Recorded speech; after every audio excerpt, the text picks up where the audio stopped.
the whole place just smells of like 5-day-old sausages, like and men. Yeah. Well, it's the same. There's a true. The Venn diagram's just a circle. Yeah, 5-day-old sausages, men. What's the Bunnings? Yeah, or like that random island, the spud shed that kind of smells like manure. I don't know. Yeah, it's a good one. Yeah.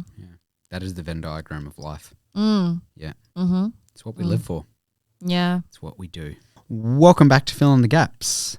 I am Egg, and with me today is a fantastic guest who, coincidence, right? We're at the hen house, right? Someone plays footy for a team called the Hens, right? Yep. I am Egg, as we know. Yep. And someone wears number 45 on the back of their good old sure do Guernsey. This is episode 45. I know. Please welcome to the show, Miss Amy Botanica Pokes. How you going? Good.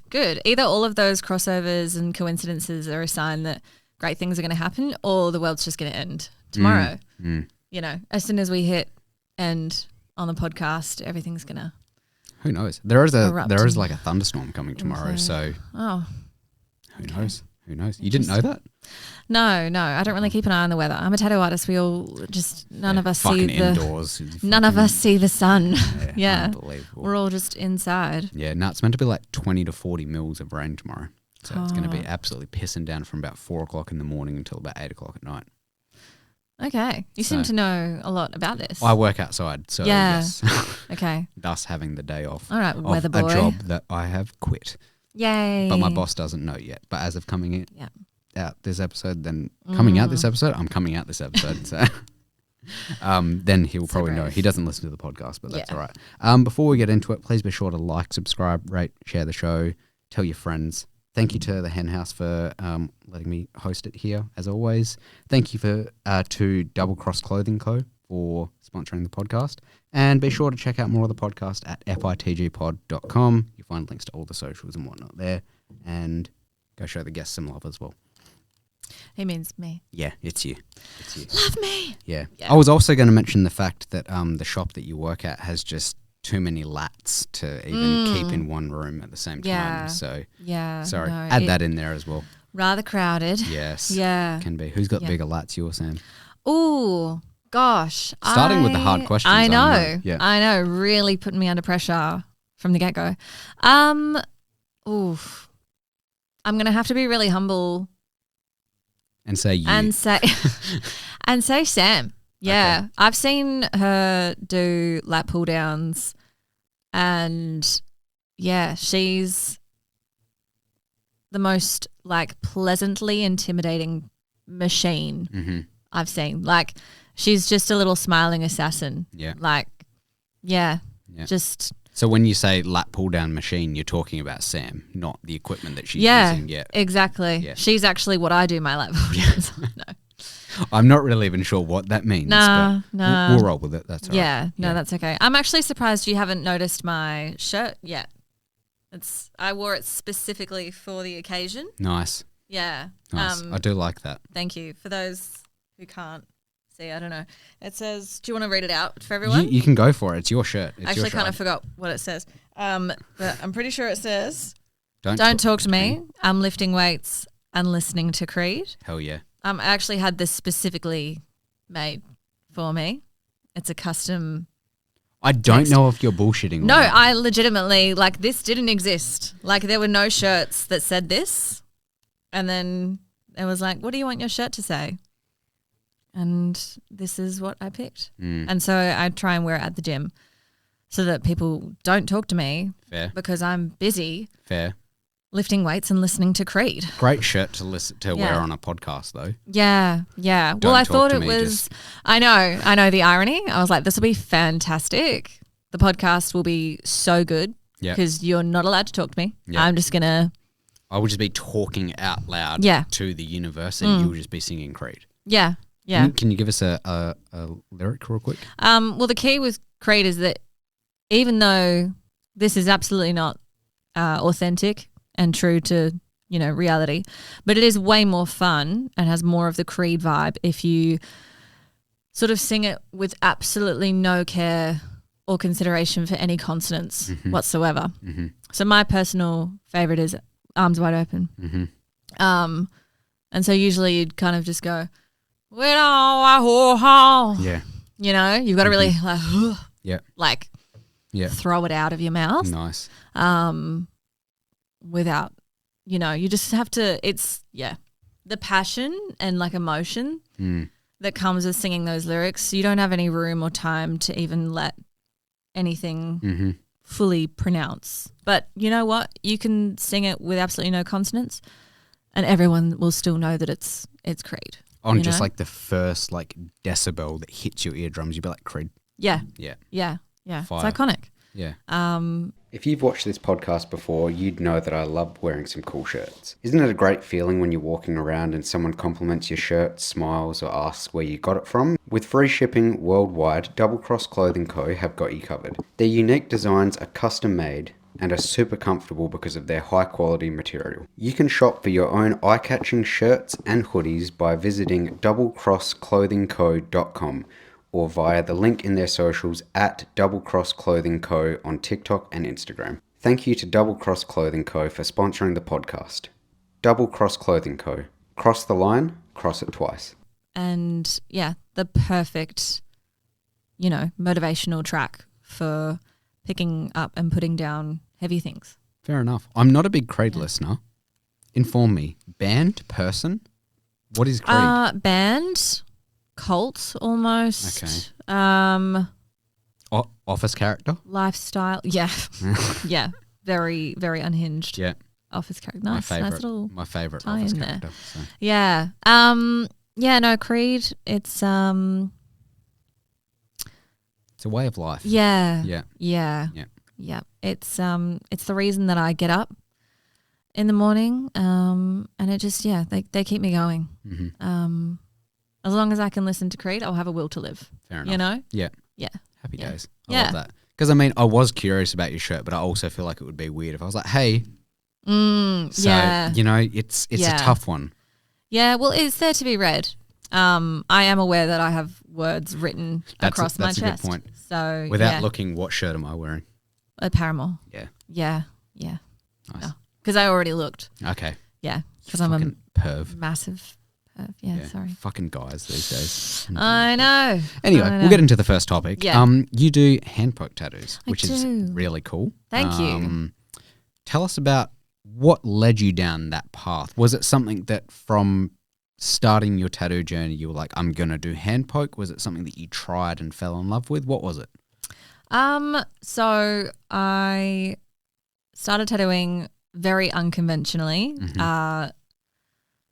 Bit naughty, taught myself. I know, wouldn't recommend. But ever since like the second that I knew that tattooing existed, I wanted them and I wanted to be a tattoo artist. Like I was dead serious about getting into it. However, my parents were very, very strict and didn't really want me to get any tattoos. And so I wasn't allowed any until I moved out of home. Okay. Because they were like, we'll kick you out if you get one, which at the time I was like, oh, that sucks. I hate you guys. But I'm so glad that I did not get tattooed the second that I turned 18. Mm-hmm. I would be getting all of that shit lasered. Mm-hmm. So actually props to them. Mum and Dad, if you're listening, you were right. Shout out and thanks for the cat reels as well.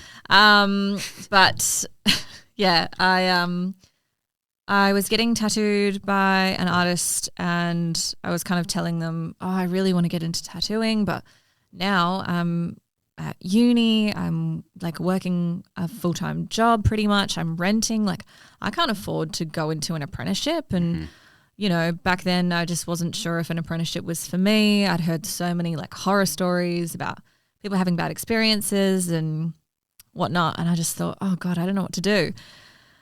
And she genuinely just went, oh, why don't you just do what I did? And I went, what do you mean?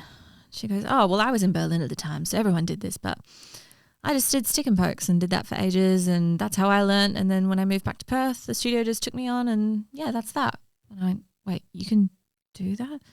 And she said, well, you don't want to really tell anyone that you're doing it, but you can do it. You shouldn't, but you can. Yeah. And so I just kind of thought, okay. And I had a few friends because I was at university studying arts.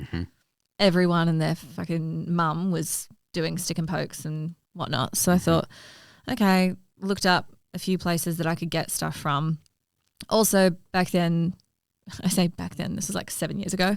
Back in my day. Yeah. But I had so much anxiety and fear of like being a perfectionist, not wanting to fuck anything up, of course, not wanting to do anything shitty. And I just thought a machine, so intimidating. Anything that I could get online that would be, you know, affordable is going to be shit. Yeah. Like I'm not going to know what to do with it. It's just going to be a nightmare.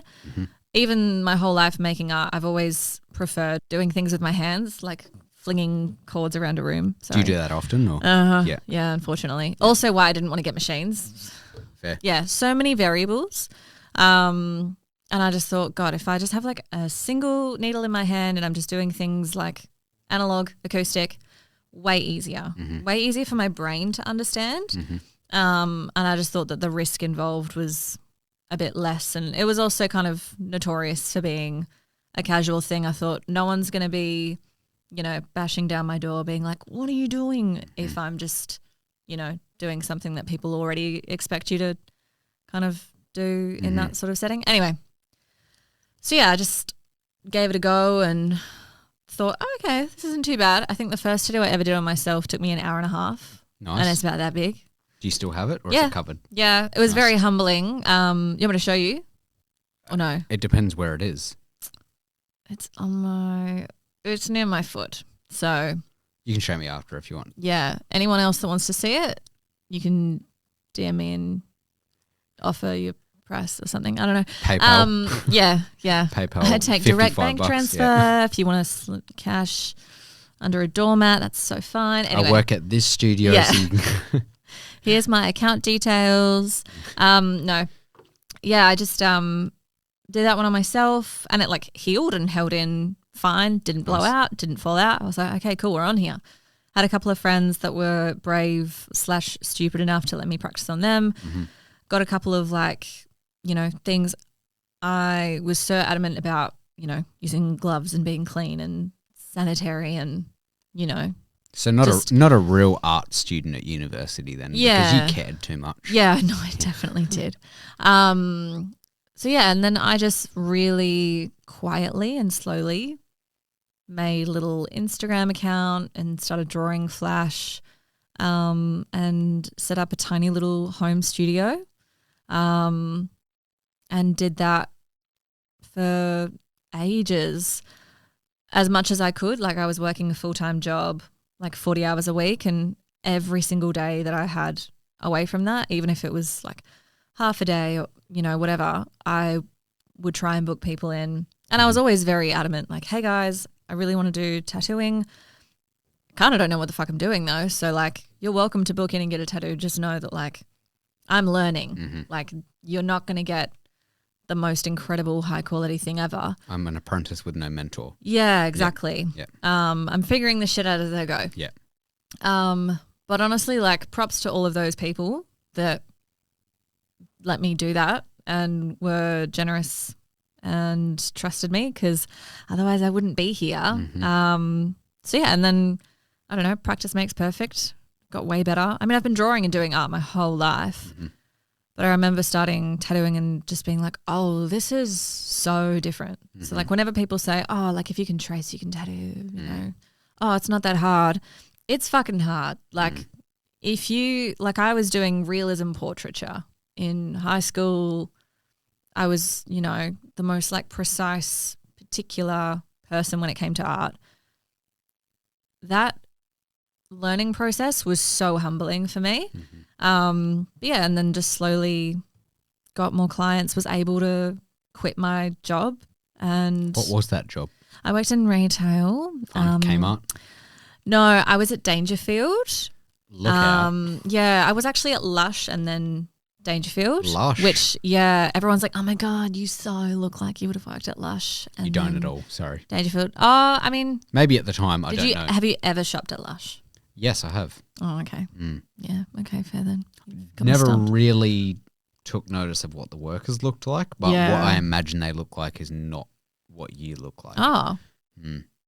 Yeah, no, I feel like when I was there it was like stock standard. Okay. I was also like vegan, and I was in like art student, vegan, worked at Lush, had a couple of tattoos. Like it was. See, that's sounding more like a Lush. Oh yeah. Worker. Okay. Yeah. Gotcha. Yeah. Yeah. So yeah, it was just kind of nice to finally break away from retail and have enough consistent clients booking in that I could work full time. It was unreal. And then that's pretty much it. I just love hand poking. Like I definitely didn't go into it being like, I'm going to be a hand poke tattoo artist. But I think I just started it and I thought, oh, this is really like cool. Like I really love this method. I like that it's really quiet. As someone who's, you know, a little bit sensitive to external sounds, noises, everything like that. You did great in an expo. Yeah. No, I think because I've been like I was getting tattooed a fair bit before I started tattooing, and so I know how intense and like I don't know. It's just very anxiety inducing getting a tattoo. Even if you love your artist and you feel really safe and comfortable about the design and everything else, the whole environment can just make you feel really tense. And so I thought, gosh, how nice would it be to get a tattoo where there's no like actual signals going off at you constantly that you're actually getting a tattoo. You can just actually relax, distract yourself with whatever you want, whether it's a conversation with your artist or if you just want to zone out and watch videos on your phone. It's so much easier to relax. And the fact that, I realized that the healing process was so much quicker and easier, and that the tattoos themselves are usually far less painful. So it just kind of opened up the possibility for so many more people, I guess, to get tattooed. If I knew anyone that was, you know, just a bit anxious or kind of had like a needle phobia or was just really scared of the pain, or even people who have conditions where they're like immunocompromised or their skin's super sensitive, or they're worried because they're like, oh, I'm a bleeder. Like all of those things are not a problem if you're getting a hand poke. Like the trauma on the skin is so much less. And also I just love proving people wrong, I guess. And so when everyone kind of thought, oh, stick and pokes are like just a dirty sort of shitty tattoo that you get on a couch at a party and it's like going to like blow out or it's just going to fall out, you know. I thought, no, like I want to show people that they can be just as refined and detailed and precise and clean as any other good machine tattoo. Like why not? And I thought that it just deserved a place in tattooing, especially in Perth, because, you know, Melbourne or, you know, everywhere else around the world, I feel like hand pokes have got quite a, I don't know, there's just more of it going on. Yeah. Especially in like a professional sense. And I just feel like, as always, Perth's just like a little bit behind. It's fucking always. Yeah. And so I just thought that I'd stick with it. And I love it. I love what I do. Yeah, it takes a bit longer, but I find it really therapeutic for me as well, actually. Like every little individual dot, just, I don't know, I just get really lost in it. It's fun. Was there ever a point, because you said you started getting tattooed like before you decided to pick up a needle and all of that. Was there ever a point where you ran that idea of starting doing it yourself past a tattoo artist and they like either shut it down really quickly and said, don't do that, or they like lifted you up and said, yeah, give it a go? I probably had like a mix of two, like both. Yeah. I think a lot of people were actually really nice and supportive. But I also think maybe the way that I kind of went about it, like a lot of people I kind of would say, oh yeah, like I'm studying art. I've done art my whole life. I love drawing. I'm passionate about it. I care. It wasn't just like, oh, this would be fucking sick. Like, this would be fun. Let's do this just for like, you know, a bit of extra cash. Yeah. It was something that I was really serious about. And so I think whenever I did sort of ask people, I was like, so I was thinking like. Please don't hate me. But yeah. And I think any of the artists that didn't necessarily go, yeah, like go for it, just like fuck around and find out. Those people were like, okay, like definitely put a portfolio together, go see studios, talk to other artists, like go get an apprenticeship. So yeah, no one really ever told me like to not do it. It was just different avenues and ways to go about it, I guess. Yeah. I think that's a good point though. There is a big difference between someone studying art, being interested in it, getting tattooed, asking tattoo artists for their opinion on it, versus someone going, oh, I could fucking do that, and picking up a needle at a party. Like, I think there's a big difference between the two, so they probably respected that a little bit more. And like, I do not go to parties. I've actually had friends ask if I can bring, like when I first started tattooing, oh, do you reckon you could bring stuff to the party? I went, nope. No, because everyone's going to be drinking. I don't want to tattoo people if they're drunk. You guys are going to be the worst clients as well. Like, I need you to be still. Like, I also don't want to do a shit tattoo. Also, I want to, like, if I'm going to a party, I want to enjoy it and have fun. I don't want to be like. I don't want to be working. Yeah. And I just thought, okay, if you guys are that desperate about it, you may as well do it yourself. Yeah. Like, if that's what you want. Because if that's the vibe you bring to the party, you're probably not going to care what you wake up with anyway. So yeah, I was just like, if you want to, like, get a shit tattoo for the sake of it and just to like live in the moment, I'm not the one to do that. You could have done one of the package deals. You go, yes, I can, I'll do that. Plus the feet pics is an extra payment. Yeah. So, well, that's the thing. Like, people would ask me to do it at a party and I'm like, yeah, you want me to do this for free. Yeah. And if I'm going to do it properly with like actual proper needles and ink and all the materials and gloves, and I'm going to try and do it cleanly, I'm not going to do it outside of my home studio that I know is set up exactly the way that it needs to be, clean, away from a bunch of other stuff. Everything that's at a party, Yeah, I'm not tattooing your ankle on a couch that's covered in your dog's hair and your housemate's leftovers. Like, not happening. Yeah. So, yeah. But, yeah, I mean, it worked for me at the time. I still wouldn't necessarily recommend what I did to anyone else interested in getting into tattooing.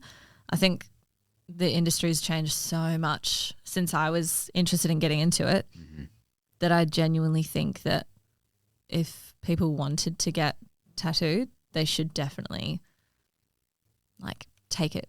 Like, if they want to get into tattooing, take it seriously, talk to artists, go to studios, get an apprenticeship, but just do your research, be smart about it. Don't do a 3-day fine line course or some shit like that. Shout out Vesna. Yeah, we love you, Vesna.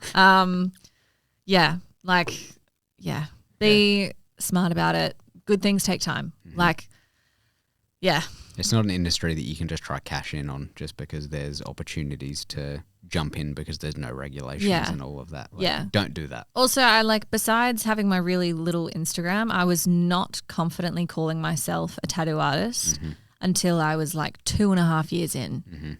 You know, like, just because I was doing maybe like 3 tattoos a week on someone on the side of my full-time job, that was just like, I'm learning. I'm not like, I just wasn't comfortable using that title. I didn't think I had earned it yet. And I think it bugs me that there are people picking up machines and before they've even like tried to use it or even like built up any kind of awareness of what they're doing, they're like, I'm a tattoo artist, here's my page, here's a bunch of flash that I ripped off of Pinterest, like book in with me, $50 for one. It's just, so I think even though I'm well aware that the way that I went about tattooing was very unconventional and probably a bit like for a lot of people, I'm glad that I did it. It worked for me, but I wouldn't necessarily say that that's like a sign for everyone to do it the way that I did it. The old do as I say, not as I do. Yeah, yeah. No, I'm a massive hypocrite. Yeah. Yeah. 2 quick questions before I get on to the next question that I had for you about that. First one, do you remember the first tattoo that you did and who it was on? The first tattoo that I did on someone that wasn't me was on one of my really good friends, Jess. Shout out, Jess. Yeah. I haven't seen her in ages, actually. She moved down south, but We did some tiny little mushrooms on the back of her ankle. And then you did the tattoo. Absolutely not. Stay in school, don't do drugs. Yes. Stay in art school. Pick yeah. up a needle. Yeah, stay in art school. There's no drugs there for sure. We tattooed some little mushrooms on the back of her ankle. I can't remember how long it took me, but definitely longer than we both thought. Okay. End up okay, considering? Yeah. Okay. I don't know what they look like now. But I remember she like sent me a healed photo maybe like a month or so after we did them. And I was like, oh, all right, cool. Happy days. That looks solid. Yeah, nice. It's in there, but it's not like too in there. Mm-hmm. And yeah, she was really supportive and patient and did a couple more tattoos on her throughout, the next year or so. So she's probably a really good marker for some of my progress. Mm-hmm. But yeah, no, I remember a lot of the early tattoos that I did. Yeah, because I remember being really excited and absolutely shit scared at the same time. Fair enough. Yeah. And then the second question I had was, do you remember a specific tattoo or a specific time where it went from like, I'm trying to learn and all of this to like turning that corner of like, fuck, I'm actually getting somewhere with this and like I'm actually seeing progress? Yeah. I think when I started doing work that had more like shading, and I was starting to do things that were a little bit larger. I actually remember the tattoo that I did that I was like, oh shit. One of my really good friends at the time, Sam, I did like a vase with, I think it was sort of like a birds of paradise, some sort of palm plant leaf, very botanical, on their leg. And I remember kind of trying to get a grasp on my actual style and technique and stipple shading and things like that. And I just remember finishing the tattoo and kind of looking back and being like, oh, shit. I did that. Mm. Oh, that looks actually really good. Mm-hmm. I still by no means was, in comparison to now, probably not that good. But just at the time, I just was like, oh, I'm actually capable of this. And I think I was very worried that I was going to start tattooing and I wasn't going to enjoy it as much as I thought, or I wasn't going to be as good as at it as I thought, or I was just maybe going to get bored. But I think that's why I love tattooing, because every single day is so different. Every single person is so different. And I'm also a massive procrastinator. Like, I love that, baby. I love that you have to actually do the tattoo last minute, and you can't just stop halfway and be like, oh, maybe I'll go get a snack and maybe like watch some TV and then I'll just come back to it. Like you just have to think that instead. Yeah, you're dealing with like people that have lives, and like they're so important, more important. Like their comfort and time is honestly more important than mine when I'm tattooing them. Does your back agree with that? Oh, what back? She's died years ago. She's gone. R.I.P. 7 years ago. Yeah. No, it's just nice to do art where it's just for that specific person at that specific time, and I don't have to, worry about a bunch of other stuff. Like I can just get lost in it. It's just, I think it's one of the nicest forms of art. I also like, not to be really wanky, but I love that tattoos Here comes something really wanky. I love that tattoos like live and die with people. Fair. Like, okay, that's not as wanky as I thought it was. Oh, thank you, thank you. Some would disagree, I'm sure, but like if I made a painting for someone, like that painting could be on the planet for like the next 100 years, or end up in landfill, or like get passed down, or they might have it up on a wall for a little while and then they're like, oh, actually, we kind of hate this now. Let's just chuck it in the garage and no one ever sees it anymore and it just collects dust. Whereas I love that tattoos get to like live a full life on someone and be a part of them, and what anyone else thinks of it doesn't matter because it's just on them. Like it's not to be put up on a wall or seen or stored away somewhere or thrown out. It's just theirs. And I think that that's really nice. I also like to say that handpokes kind of look like you grew them yourself. And that's something that I sometimes say to clients. They go, oh my God, yeah. Oh my God, I see it. I'm such a Taurus. Yeah. Have you seen that new technology where they can like take your skin after you die? And I've seen some TikToks where very expensive, but very people cool. are like, "What? We've preserved like so and so's tattoos." I did see a really like tear-jerking video where this mother and son were talking about which tattoo they wanted to save of her husband, his dad, or like which tattoo best kind of represented him as a whole, because they were only going to keep one. And it was just the mother and son like discussing which tattoos they thought was the best one to keep, and I was just like, damn, what the hell? Like beautiful, also so strange that that's like an option now. From memory, I think like full bodysuit being preserved was like over $100,000 or something like that. Mummification kind of thing, isn't it? Yeah, like wild. I'd say, that's like bordering on taxidermy for just a human being, which is too morbid. Would you be okay with getting taxidermied after you died?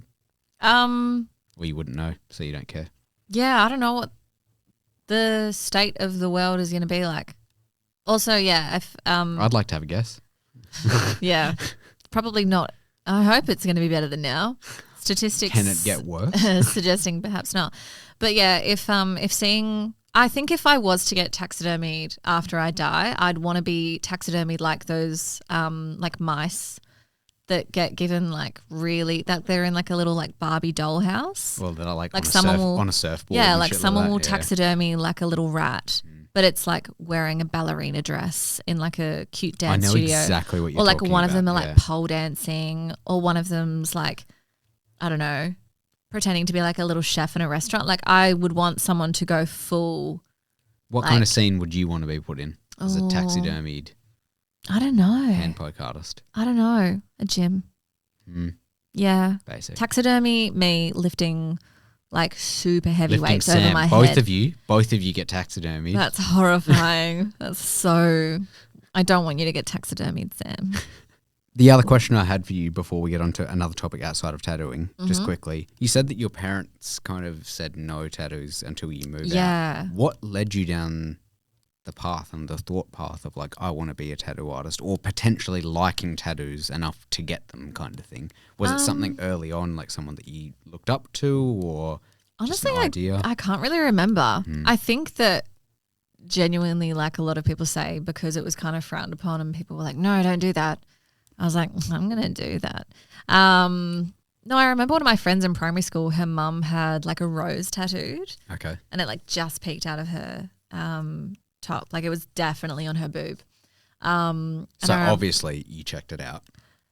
Well, I mean, kids look at everything. Like kids will point at someone and be like, why are you ugly? Like they don't care. Well, like, I get that all the time. Yeah, so. I'm observant. Sorry. I like pictures. But yeah. She drew it herself. Come on. Yeah. No, I remember I had like a play date with this friend, and her mum, I think, either picked me up or dropped me off at my parents' house. And I kind of remember my mum being like, oh, she's got a tattoo. Oh my God. And I was like, why is this a big deal? And then, like my family used to love watching Ink Master together. Like my parents love that show. What are your thoughts on it? I think it's great for people who don't know anything about tattooing. Yeah. It's also the most like unrealistic thing. Like you've got 5 hours to do a full piece, and like it's never. What the fuck am I gonna do? My client passed out for 3 hours. Yeah. I've got 2 hours to finish this shit. Yeah. Also, the client's like, I want a biomechanical dragon battling a snake in a new school style on my knuckle. Yeah, exactly. Yeah. So it's just like the most unrealistic stuff, but the thrill and like just the interesting. It's different shit, stuff. TV. Oh yeah, like it's just for shits and giggles. It's Love just Island's not a good dating show, but it's shit TV. Yeah, exactly. And I think just the more I saw that, I was like, oh, I feel like I could probably do a pretty good job of this. I kind of knew that I wanted tattoos from a pretty young age. Like my first job, I was a face painter, and then I was a makeup artist for a little bit. And so I was just maybe obsessed with putting pictures on people's skin. Mm-hmm. And then I was like, let's just get more and more permanent as we go. Mm-hmm. Anything between makeup and Lush and Dangerfield? Not that I can remember, actually. Okay. Yeah. Rank those 4 in order from least favourite to favourite. Jobs? Yeah.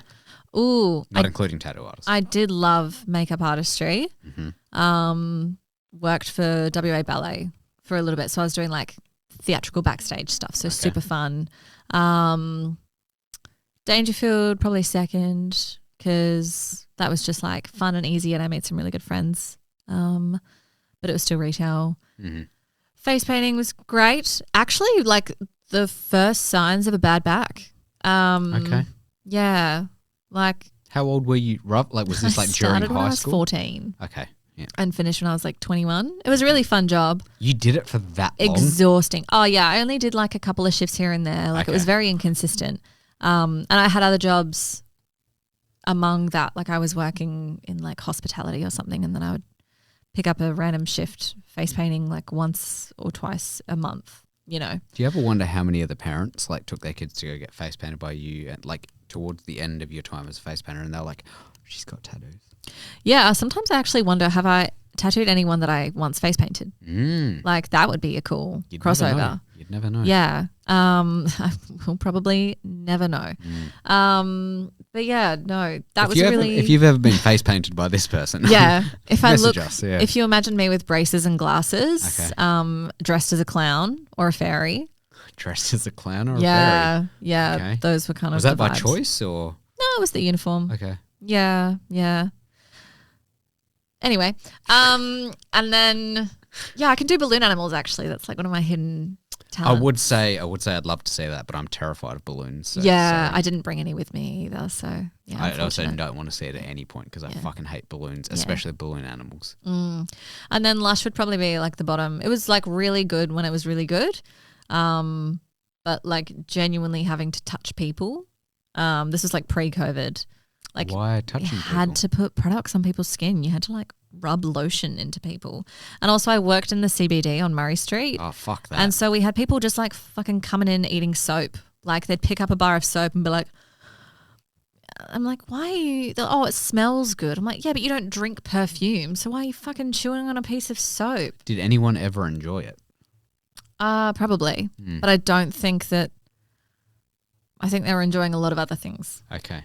Yeah. Before the soap. Yeah, might have influenced the way that they were going about their sensory experience. That's fair. Any bath bombs that you sold as a top seller? Oh, gosh. Lush is bath bombs, right? Yeah. Lush is like a bunch of random stuff. I'm sure it changes all the time. I feel like there was the main like bestseller was one called Intergalactic, which you'll hate because it was mint. See, mint smell I'm okay with. It was so intense. Like it made your bath. It was meant to be like the night sky. It was like the deepest, brightest, glittery, like sparkly. I know the one you're talking about. I've never had it, blue. but I've seen it. But yeah. I never liked it. But when I was really good at selling it. Mm-hmm. Yeah. No, I think like, you know, Lush was great. I just sold my soul to retail. Mm-hmm. Yeah. Mm-hmm. It was just one of the most like demanding, emotionally exhausting, overstimulating jobs I've ever had. But also made me an extremely resilient person. Fair. Happy days. Yeah. All right. Yeah. Next topic I had Amazing. was footy and gym. Hell yeah. Because you play footy for the who hens? Cottesloe Hens. Cottesloe Yeah. Hens. So Cottesloe Roosters Football Club, but obviously we've got our men's C3 reserves and league who have just gotten into finals. Nice, congratulations. As of this coming out, they probably would have played, and congratulations on winning the premiership, or almost so close. Yeah. Next Hopefully year. flags. Yes. And then our women's team we call the Hens because, you know. Are you officially called the Hens, or do you guys call yourselves the Hens? No, we just call ourselves the Hens. Okay. Sometimes we play against other teams and we'll be cheering each other on during a game. We're like, go Hens. And they look at us like, what are you talking about? And we go, Roosters. So we're the I feel like Hens? anyone that has to out loud say, what are you talking about? Yeah. Kind of probably needs to go get HIA Yeah. assessment. So. It is funny, like when you think about the mascots or kind of like animals or things that football clubs choose. Like I've lost count of how many tigers. I was just about to say tigers, There bulldogs, are. kangaroos. Yeah, or like some kind of bird, like it's like a falcon. Crow, hawk, eagle. Yeah. Bombers. Yeah, I'd love to see geese. You know? Like if we've Swans got versus roosters. geese. Oh. Yeah. Well, the thing is I don't know if there's any other like roosters or like chicken. There's the Fremantle Roosters, but they're a rugby team. They're a rugby team. Yeah. Actually, I got some of my old uncles and stuff played for them, which is cute. Yeah. Not any of your young uncles? No, don't think so. Funnily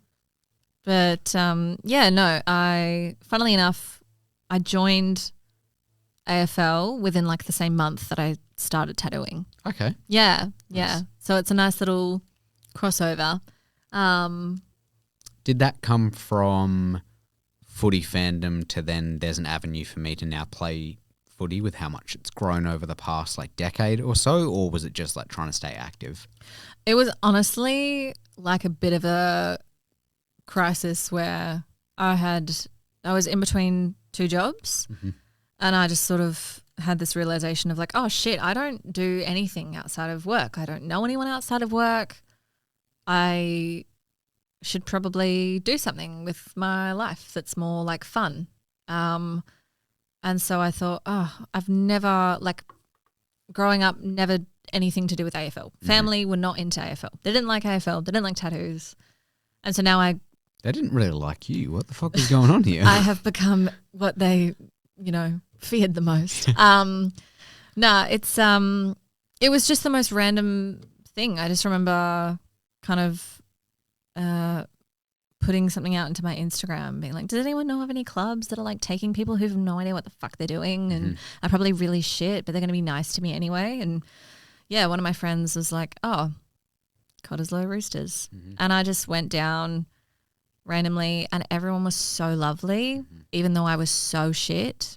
I cried at my first training session because someone went to like pass me the ball or like kick it to me and I just had no fucking clue and it hit me straight in like the ear and like knocked all 5 of my piercings. And I just remember being like trying not to be the biggest little bitch in front of all of these girls at my first training session. But you know what? I was really bad and I couldn't do anything, let alone well. And they were like, yeah, it was great having you down. Come back. I just thought, oh, okay. Me? Well, they're really generous, so I may as well. And yeah, thank fuck I got better. Not by much, to be blatantly honest. Like I'm the most average footy player. I heard that you tagged someone ever. on the weekend and kept them to 5 touches. So yeah.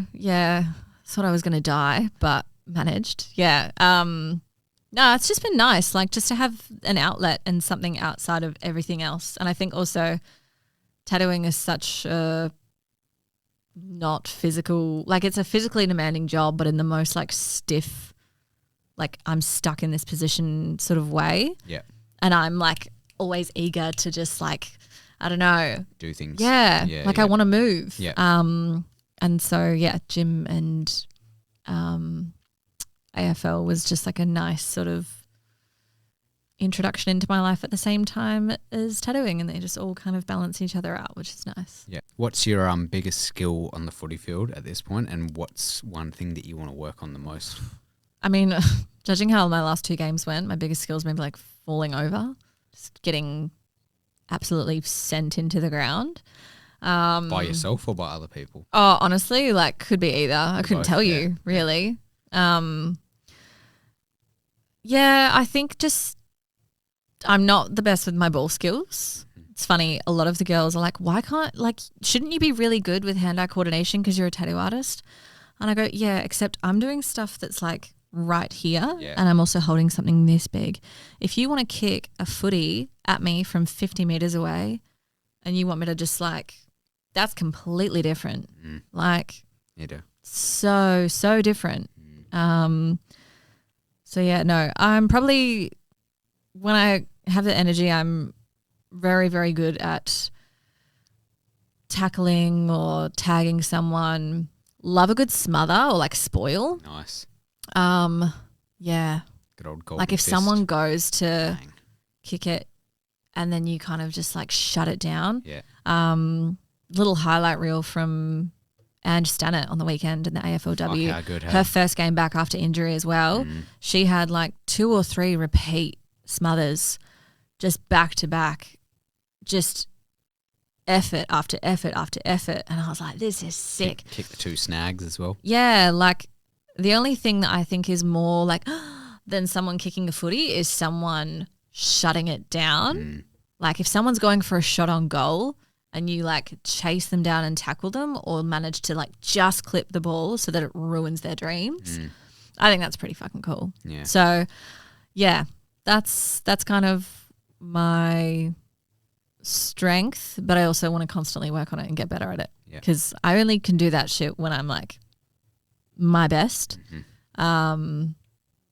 Yeah. I would love to just like get better at marking the ball. I can't catch it for shit. If you ever want to go for a kick, give me a yell. Yeah, no. I'm always keen for a kick. In my head, I'm like, preseason starts now. Our last game was like less than 2 weeks ago, but I'm like, preseason starts now. That's the mentality. That's what wins your flags right there. Yeah. I want to play footy so bad. Just do it. I don't have the time, first of all, to go to training sites. It is actually a lot. It's so much, and I just don't have the time. Yeah. And also, I work in labouring. If I like roll an ankle, I'm fucked. Like that's true. It's a whole week gone where I'm not getting paid. So it's like, But if I move back to the country, I'll probably play just because it's a bit easier. Yeah, and sometimes if you play in the country, you get paid to play. Exactly. Yeah, which would just be you do. It's a dream. Travel money, but But like then I could just play like resis, and then I'm just playing a bit against like 16-year-olds wearing yellow shorts and guys in their 50s that just want to have a beer after the game. So yeah, and they've done their hammy like 8 times, but they're just like one flag. Yeah. I need to get to that 8th flag. I have to. Yeah. Oh, honestly, I'm just chasing one at this point. I've won 1 premiership. And I won best on ground in the grand final, so I'm just forever holding that. And happy with it. So. No, don't spoil it. Just leave it there. Yeah. Yeah. Well, that's pretty much what I've done. So haven't won anything since then. But that's okay. Is what it is. All right, we'll finish with some fun rapid fire questions and a would you rather. I haven't thought of one yet, but I will think of one. Nice. So first 3 rapid fire. You're doing great, sweetie. Thank you. I'm trying my best. First 3 rapid fire questions. Who was your childhood idol other than family? Ooh. Oh, who did I idolize as a child? And other than me. So. Oh. I think Scooby-Doo. Hell yeah. Like, to be quite honest, either that or like Delta Goodrum maybe. I don't know. Pretty much the same thing. So Yeah. Both. Any reasons for either or both of them? Well, like Scooby-Doo, self-explanatory. Fair. And I don't know, I was obsessed with singing. Like as a kid, I thought I was going to grow up and be like a, famous musician, performer, star. How'd that go? So well. Yep. Did you not hear me sing Creed? Yeah. No, I've actually booked the next podcast room. I'm going to record. Cool. Sick. A single. Yep. Yeah. It's called Egg in the Hen House. Yeah. No. With arms wide shut. Yeah. Yeah. Shell wide open. By cred. Yeah. No. Just loved singing, and for some weird reason, Delta Goodrum was my go-to gal. Mm-hmm. Yeah. Fair. Yeah. Favorite song by Delta Goodrum? Ooh. I'm not even sure if I know a song by Delta Goodrum. I think she had a song called Innocent Eyes. Don't know it. But I could be wrong. Because she was a judge on one of those talent shows for a bit, wasn't Aren't they she? all? Yeah. Yeah. I think it was... was it The Voice? Maybe? Yeah. No, I just watched a shit ton of Australian Idol. I actually remember I once asked my parents for a microphone for Christmas, or I asked Santa. Okay. And when it came on Christmas morning, I opened it and I was like, oh, it's just the microphone. There's no stand or speaker. And I got really upset. And my mum was like, he couldn't fit the speaker down the chimney. And I was so confused and upset as to why I got this microphone, but there was no way that it was ever going to work or project anything, and I couldn't actually perform. And now that I'm an adult, I understand fully why my parents were like, we're not fucking buying the speaker. Just the rest of December that year, it's just you blaring music. Yeah. Although recently I got my revenge because my housemate last Christmas got me one of those really funny like karaoke microphones. Nice. Where like it's like it Bluetooth connects to your phone and plays music, but you can sing through it at the same time, and it's got like reverb settings on it where you can sing it and it like echoes it out. Nice. And I had to stay with my parents for a whole week, Christmas last year, recovering from a surgery. And I was just performing to them like all the time. And my mum loved it. She's got videos of me doing like Cher, Creed. I need to see this. All sorts. Yeah, it's hilarious. So I need to message your mum about these videos and the cat videos to be included. Yeah, in this. yeah. She'll send you tons of cat reels and many videos of me. Okay. Yeah, from when I was at hers over Christmas performing to all of them. Do you frequent karaoke bars and stuff, like bars that run karaoke nights? I don't frequent them, but I fucking love karaoke. Same. Me and my missus do as well, and there's one down the road from us, and he still messages me every Friday to let me know that it's on. Wow. And we never go. Yeah, no, I love karaoke. I think it's so much fun. Also like Froth a Silent Disco. Never been to one. Can't say I would be a big fan. I love it though because you can just like be in the moment vibing with a bunch of people, and then if you just like decide, oh, actually, I kind of want a bit of a break, and you're out of it. And you just hear like the basketball shoes squeaking. Yeah, and you hear everyone singing like so off pitch and attitude. They're like screaming. It's just hilarious for everyone. Like you can just be so in it, and then if you just take off your headphones, you just like witness a bunch of people acting like absolute dicks, but they're having the best time. I feel like you can't take them off and then put them back on. I feel like once you've taken them off, they're off and you're done. I can't imagine being like, oh my God, living for the moment. Hold on, let me have a break. And then you just hear and then going, yeah, no, all right, I let's think go it's back kind of fun. again. Yeah, I like it. Can't imagine. Yeah. Okay. No, you should do it sometime. Yeah, if you love karaoke, I think you would. You should come with me and my missus to the karaoke place. Oh my God, absolutely. We'll have a Creed marathon. It'll be so good. What's, other than anything Creed, what's going to be your number one song if you go karaoke? Ooh. Maybe Dancing on My Own by Robin. Okay. You know? Do you know that one? I'm in the so. corner. Yes. Okay. Yeah. That's a really good one. Did someone cover that? I can't remember. Me?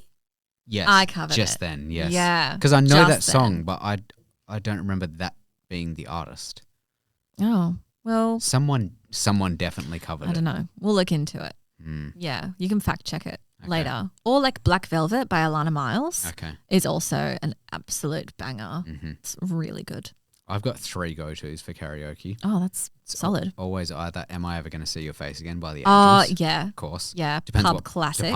Depends what pub you're at though. Yeah. Tainted Love by Soft Cell. Nice. Good one. Nice and short as well. Easy. Yeah. And Teenage Dirtbag by Yeah, Wheatus. Yeah. Classic. Love the music video to that being linked to one of my favourite rom-coms of all time called Loser. Didn't know if that. If you haven't seen Loser, I have not. Such a good millennial rom-com. Okay. Just so you know. We will get onto millennial stuff in a second. Great, as well, don't worry. great. Nice segue. We're gonna cover that. Okay, cool. Next rapid fire question. Okay, cool. Sorry. These aren't rapid fire. They're just questions. No, that's why it's called rapid fire, because it's not rapid at all. Yeah. What is your dream travel spot? Place you've never been to that you want to go to? Japan. I really want to go to Japan. Same, bro. Mostly for the food, to be quite honest. Okay. Like, obviously, like culture and everything, but I froth Japanese food. My death row meal would be sashimi tuna with soy sauce. Mm-hmm. Just clean, crisp, simple, so good. You know what's wild? The last question I have written down is, if you got to choose your last meal, no way, what would it be? And I said 3 courses. So what's your entree, main, and dessert? So feel free to just answer that one now as well. Okay, well, I think I would probably go the tuna as my entree. Okay. Seeing as I've got 3 choices. And then what do I want to fill up on for my main? Oh, spearmint tea. No. No. Grotty fuck. No. My death would be drowning in it. That's how much I love it. I just love my parents' cooking. They're really good cooks. You can choose their cooking. I think my favorite thing is my mum's, which is technically my grandmother's chicken curry. Mm-hmm. So good. And then my dessert would be my mum's lemon passion fruit cheesecake. Mm-hmm. It is my favorite thing on the planet. I love my parents' cooking so much. Fair enough. Yeah. What drink are you having with all of that? Sparkling water. Nice. Yeah. Some people don't like it. I fucking love it. I like it.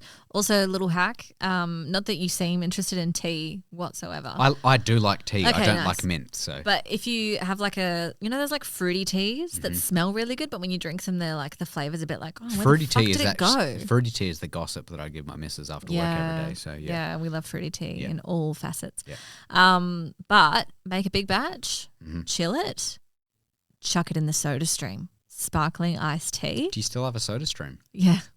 Thought about getting one. I don't actually use it that often. Yeah. That's my problem. That's why I don't want to get it because I feel like I wouldn't use it. But now that we've discussed it, I'm going to go home and absolutely chug my sparkling water. I'm going to fill all my soda stream bottles.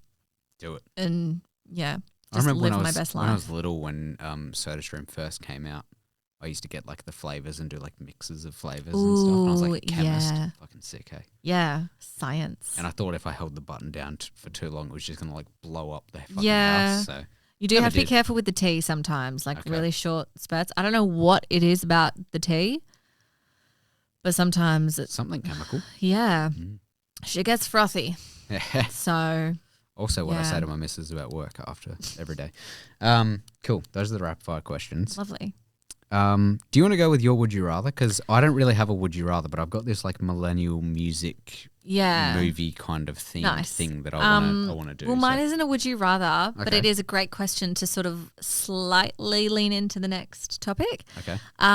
So if you could be any age for the rest of your life, what would it be? Except the age that you pick, the year that you were that age is also the year or like timeline that you're stuck in. Okay. So I've asked people this question and they've said to me like their 20s or their 30s and I'm like, are you insane? I'm going to be 7. I want to be 7 in 2003 forever because that was the best in my eyes. See, that's good, but you also miss out on a lot of things for the rest of your life. Ignorance is bliss. My life was trampolines, great music and TV shows. Like everything was, I loved it. It was great. I mean, obviously can't speak for everyone's childhood, but when I was 7, shit slapped. 7 was a good age. Yeah, and 2003 was a great year. But like, you can't drive anywhere. You're not making any money. I don't have any responsibilities though. That's also true. See, before you said like the year thing, my straight away age was 22. Yeah. But also I was 22 in 2023 and end of 2022. And I was like, that was like not so long after COVID that no one gave a fuck. You could buy a house though. You could just buy a house maybe. Maybe. Yeah. But I was also working FIFO when I was 22. Oh, you could have definitely bought a house then. Oh, no, I was a housekeeper. I could not have bought a fucking house. Cool. Making $1,100 a week. Yeah. Fuck that. So, yeah, what age would you be, but you'd be stuck in the year that you are that age? Maybe 11. Okay. So what year was it then? 2012. Ooh, nice. Also, great year for music. Yeah. Like the grungy, like Tumblr. I think 10 or 11. Yeah, nice. Yeah. I wasn't really on social media, if at all. Yeah, no responsibilities. Geelong were playing some of their best footy, so happy days. Yeah. They still are. They always are. Yeah, go Cats. Fandom.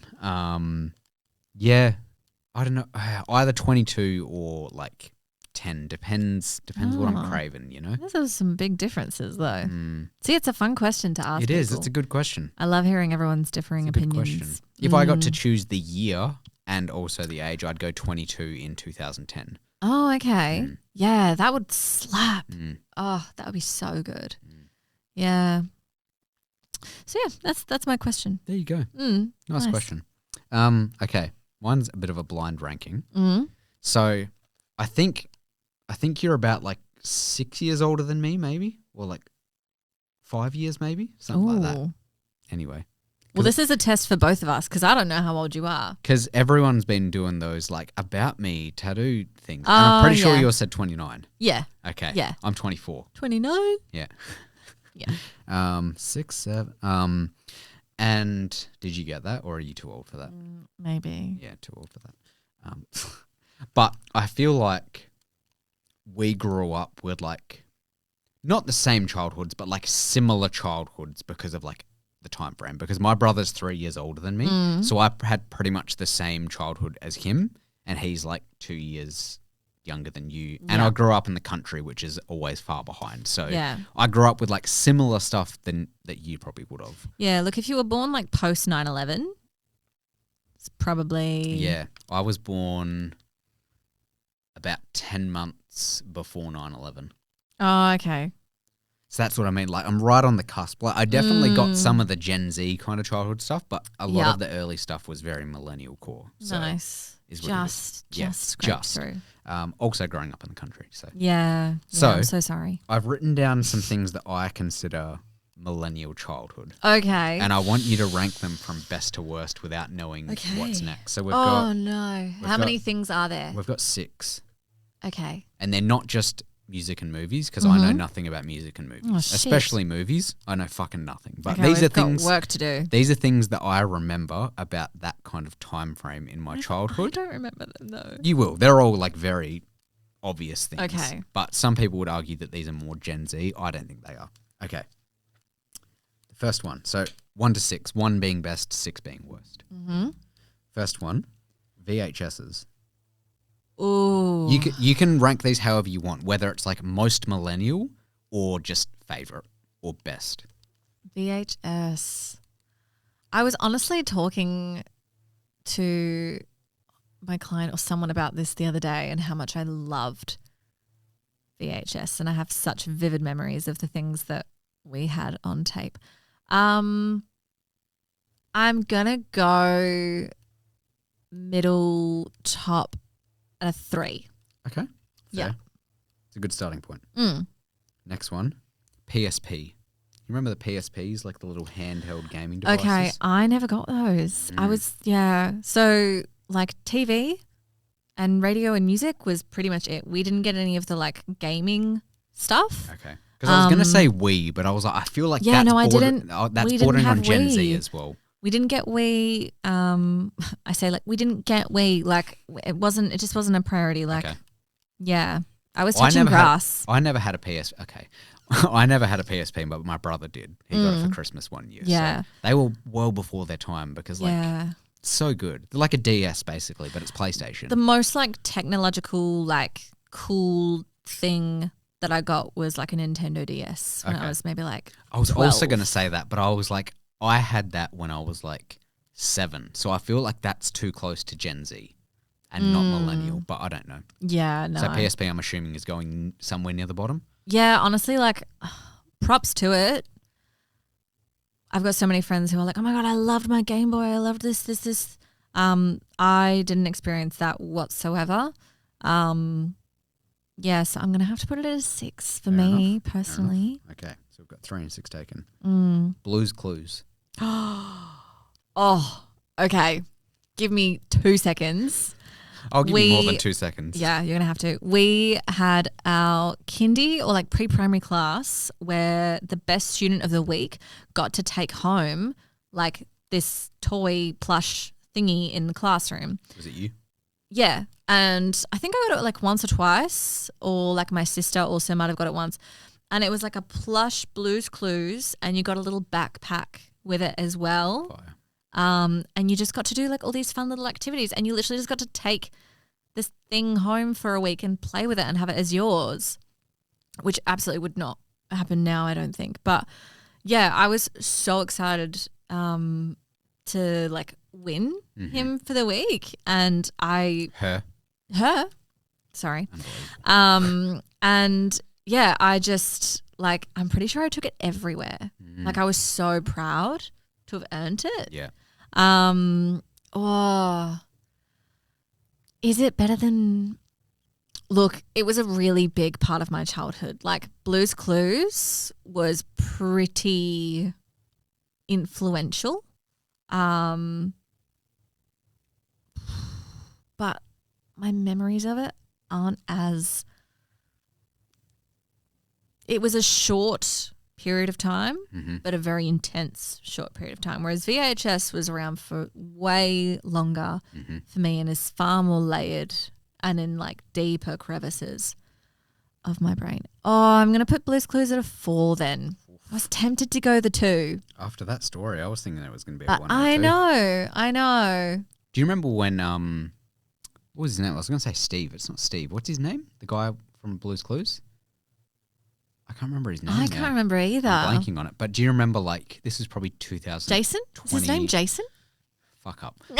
2000. I think that's the first time anyone on the podcast has called me Jason. So there you go. I wasn't. We're talking about what his name is. I can't remember his name, but 2021, I reckon it was, where he like posted a video, like basically saying like, look at you, you're all grown up now. I think it I'm was so during proud COVID of you. And I was like, and oh stuff, my God, dude, what? I'm at work. What are you doing? Yeah, got me crying in the club. Yeah. Fuck, what was his name? I can't remember. His name. I remember exactly what we he have looked so like, many fact checks to do after this. We do. I'm going to put them all in the edits just right here. So yeah, for closure. Yeah, just arrow right here. Fuck with. Okay, so you've got 3, 4, and 6 taken. So you've got 1, 2, and 5. Yeah. Right. Paramore. Ooh, okay. Honestly, I'm pretty sure Paramore was like a big deal as I was getting into my teens. I think they started taking off around like 2002-ish. But then they're still making bangers in 2017. So I was like, are they? But I feel like millennials listen to Paramore. Yeah. Right? I mean, if I think about Paramore, I don't really think of like my childhood years. I think about like my teen years. So that's more what I'm trying to go for. Yeah. Yeah. It's Paramore though. 2.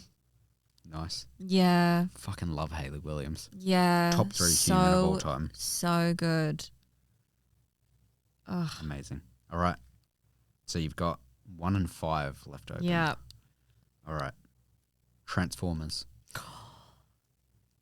I love Transformers. I will be honest, some people are probably going to hate on me for this, but I did only like very casually watch the cartoons on TV, but even though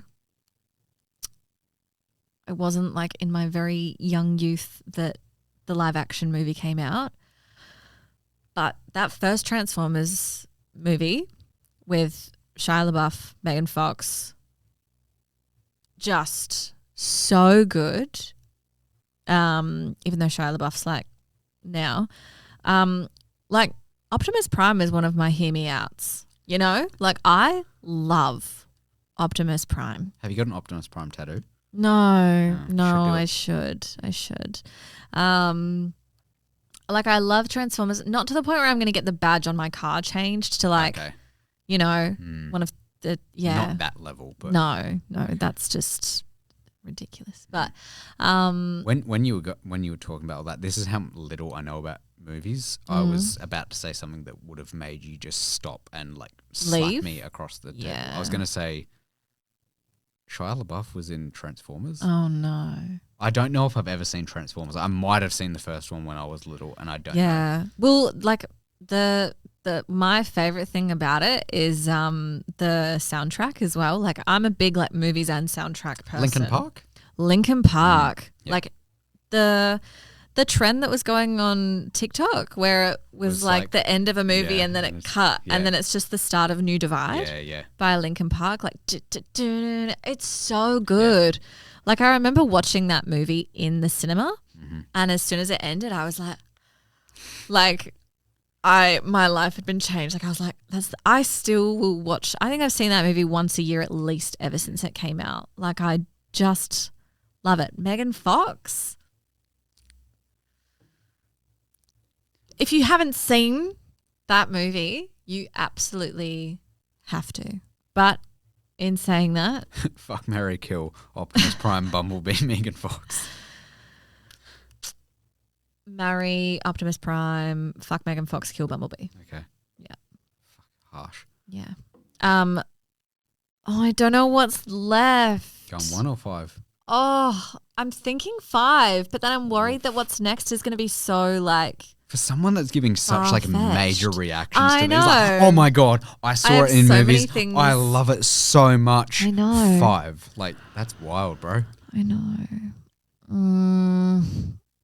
I'm gonna go 5 just because I'm really hanging out for the last one. And the last one is Shia LaBeouf. No, oh my God.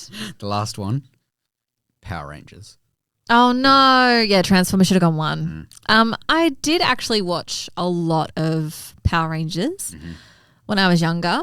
But it just didn't hit the same. It wasn't Optimus Prime. No. Red Ranger wasn't Optimus Prime enough for you. Like, loved it. But honestly, like, you could watch any episode anytime and not really know what was going on. You'd be like, oh, cool. Like, every episode felt the same. Like, also all of the, like, villains that were on there, like, there was maybe 1 or 2 where I was like, oh my God, I'm actually, like, on the edge of my seat. What's going to happen? And the other times I was like, oh, that little, like, goblin-y dude with just, like, he's going to kill these guys? Yeah. Like, oh, he doesn't seem that scary. Also, like, he's like 4 foot tall. There's like 5 absolutely like athletic, like people in like suits. Yeah. Yeah. 5 athletic specimens and then the Blue Yeah. Ranger. As a kid, I kind of like to think that they were just like S Club 7. Like, but in like a different universe. Yeah. Yeah. Yeah, fire. Yeah. Do you think those were all like millennial core kind of things? Because I was going to include things like Barbie and Bratz, but I was like, they're also a long way before and a long way after. Yeah. So I don't know. If the timelines are really mixed. Yeah. Oh, interesting. No, great list. Thanks. I think I would have struggled to put my own together, to be quite honest. And everyone's childhood experiences and whatnot are so vastly different. Yeah. Like, I didn't own Barbies. There you go. Bratz. Yeah, I had a couple of Bratz. I had some Polly Pocket, chewing on the little jackets. So good. Monster High? No, I didn't have any Monster High things. That was past me. I had like Betty Spaghetti.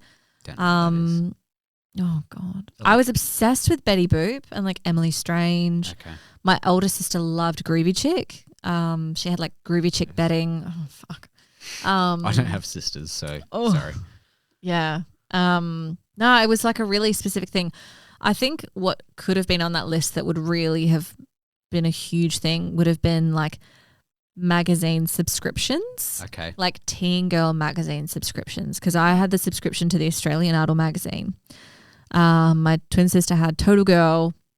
I remember there being a Sabrina the Teenage Witch, and like the stuff that you got in the magazine was so good back in the day. Like you get like a full makeup kit, or like those password journals. Those were really good.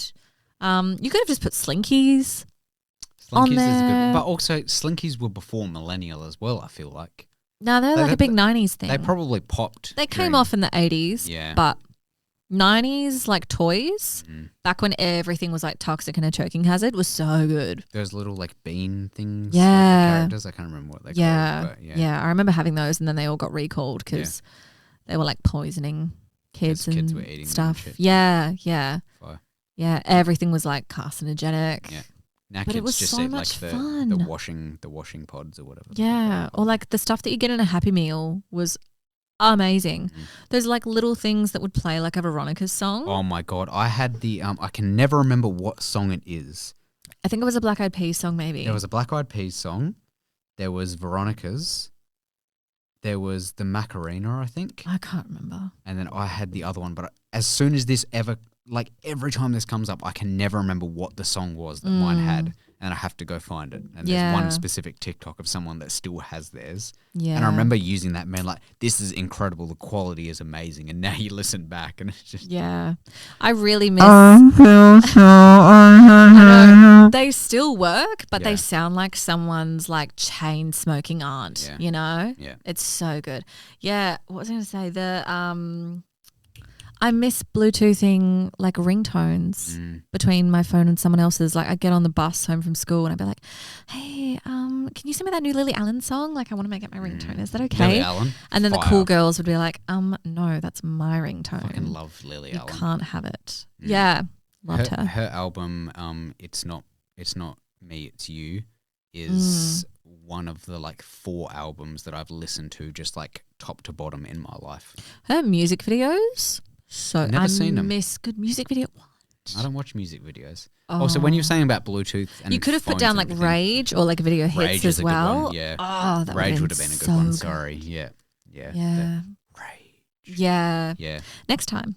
Because I mean, the phone thing. I didn't get my first phone, like actual phone that had like a SIM card and all of that shit, until I was 11 when I moved to Perth. So 2012. Wow. So so I never really got any of like that stuff. So like I had one of those. Much. I had one of those flip phones. Yeah, I had a Sony Ericsson that had no SIM or anything, and I'd just play Snake on it, and I could like download stuff like ringtones or text tones or whatever. Wow. But then my first actual like working phone wasn't until I moved to Perth. Wow. 2012. Yeah, no, I remember flip phones. Like mine, I'm pretty sure is still in a drawer at my parents' house potentially. Fire. Last time I went there, I looked at it, opened it. The crunch of the sand granules that are still in the mechanism of the flip, so hilarious. But like that scene from She's the Man where Channing Tatum just like flips it out. The satisfaction of flipping open a phone and then hanging up on someone and just going. Yeah, being able to hang up on someone. Oh, and also I feel like this is probably past your time, but does anyone remember phone socks? You used to buy socks for your phone before phone cases. Like phone cases weren't a thing yet. We just had like weird little socks that you would put you'd have like a little dongle on it with a charm. And yeah, you would put your phone in a tiny little like elasticated fabric fuzzy case, and that was what we were like, it's protecting it. But also back then we had Nokias that were like built different. Like their batteries lasted like a week. Yeah. They were just indestructible. Because that's the thing, I never had like a working Nokia. Like that was the phone that I was playing Snake on. The first phone that I got was like some fucking like Telstra or like HP, like touchscreen. Like one of the first models of that came out. So it wasn't an iPhone or anything. Lame. But yeah, I know, I'm lame. So checks out. Yeah. One final question before I let you go. Just a quick answer on this one. Okay. It's kind of a would you rather, but not really a would you rather. If you were given $1 billion and you had 48 hours to spend it, but you're not allowed to overpay on anything and you're not allowed to gift any of the money, do you think you could spend it? How much? 1 billion? 1 billion. And I have to spend it in 48 hours? 48 hours. 2 days. And you're not allowed to gift it to anyone? And you're not allowed to overpay for anything. So you can't say like, that $1 million house, I'll pay $500 million for it. I'm a terrible person to ask this question because I've never fucking had that amount of, like I don't. Really? You don't have. I know, weird, right? Strange. Broke. Yeah. Ooh. It's a lot of money. I know it sounds bad, but I think I could do it. What are you going for? Like, what are you getting? You'd have to get a couple of private jets at least. I'd buy a really fucking nice. I'd maybe buy 2 houses or 3. I'd maybe buy one here, one like outside of Perth, like in a little holiday destination, and then just one completely in like a different country. But still, let's say that's chewing up. Let's be nice and say that's chewing up 20 million, which it's not. But let's say 20 million. Yeah. You've still got a fucking lot of money to spend. I need a car at all of those houses. And then all of the dogs and cats that need to be adopted. Or maybe I'll buy like a whole ass shelter to put them in and then pay people's whole annual wage in that 48 hours for them to work there for the rest of That's gifting. You can't gift. But they're working. No, you can't. It's not a gift, it's wages. No. Shit. Because you can't pay their whole wage in 48 hours. Yeah, but their annual salary in 2 days. You can't. You get a lump sum. That's gifting. Shit. Because even let's say you do all of that, I reckon you've still probably got about 700 million to spend. Could I book a shit ton of like trips and flights for the rest of my life? Yep. Okay, cool. I'd probably just do that. So now you've only got 650 million left to spend. Yeah, I still think I could somehow do it. Like I'd find a way. You'd have to buy like private jets and boats. Yeah, and maybe like buy like a business or a fancy building or company or something. Maybe would hire like really good hitmen to like take some people out maybe. I was just about to say maybe I'd hire someone to, Yeah. do it. Yeah. Do what everyone wants to be done. So. Yeah. Or maybe I would try and buy a time machine so I can be 7 in 2003 again. Nice. I reckon that would chew up a fair bit. Yeah. You might not have enough money. Yeah, that's true. I think that would probably cost more than $1 billion. Probably, yeah. So I think I've done it. There you go. Yeah. Well done. Thank you. Nice. Anyway, we'll leave it there. Thank you for being here. I appreciate it. Thank you. Thanks for yapping with me. Oh, it's all I know. It's the best way to do it. If you want to look at that there camera. I feel like I've been accidentally breaking the fourth wall the whole night. That's why there's a camera there. And tell people there's two. Tell people where they can find you in person and on Instagram. Cool. So on Instagram, I am Botanica Pokes, just one big word, no gaps, spaces, underscores, dots, or anything like that. And in person, you can find me at Wild Horses in East Fremantle. It is a private tattoo studio though. So if you want to see me in person, book an appointment. You can find me on Instagram. I have a link in my bio. All my flash and everything is on there. I love poking people, so come and get something. I do a little bit of machine too, so you can get that too. And if you don't want to tattoo at all and you just like the vibes, you can come find me in any gym, basically. Nice. Yeah. Rabo? Yeah. Nice. Yeah, you'll see me and my lats just... Anywhere you look, you have to close your eyes in order to not see them. So yeah, maybe I would buy a gym big enough to fit me and Sam in it. That doesn't exist. You just been silly now. I know. There's not enough money. We will have to get a gym session in sometime though, because I'm trying to get back into it. Absolutely. I used to go like 8 times a week, and now I just too much. Don't go. That's not healthy. I know. I was working as a PT as well though. Oh. So I was like working like You've the morning lived many shift. lives. Yeah, I know. I have. We should do a reverse where like we interview. I get the $1 billion. Yeah. Well, I was going to say do a podcast where you're the guest. Okay. Yeah. Fire. Yeah, we'll do it. Interesting. Anyway, thank you for being here. I appreciate it. You're so welcome. Thank you everyone for listening. Be sure to show Guesty here, Guesty Bestie, some love, and the lats as well. And be sure to like, subscribe, rate, share the show, reshare the show, tell people about the show. Thank you to Double Cross Clothing Co. for sponsoring the podcast. Thank you to the Hen House for having me. Check out more of the show at fitgpod.com or at fitg_podcast on most socials. And remember, I couldn't possibly be a Leo because I don't have any hair. Yeah. See you later. That's right.